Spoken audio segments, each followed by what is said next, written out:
কখনো আমার মাকে কোনো গান গাইতে শুনিনি।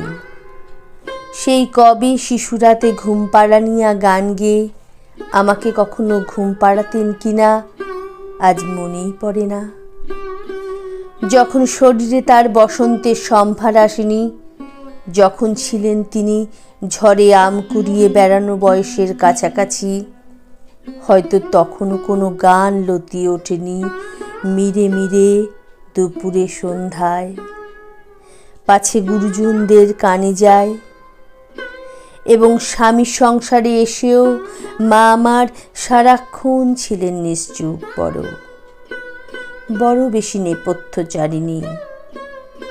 যতদূর জানা আছে, টপ্পা কি খেয়াল তাকে করেনি দখল কোনো দিন।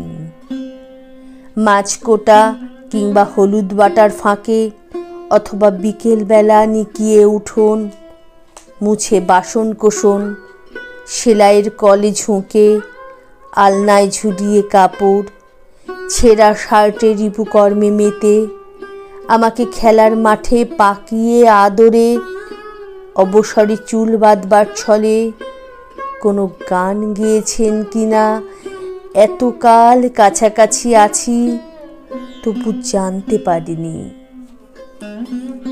যেন তিনি সব গান দুঃখ জাগানিয়া কোনো কাঠের সিন্দুকে রেখেছেন বন্ধ করে আজীবন।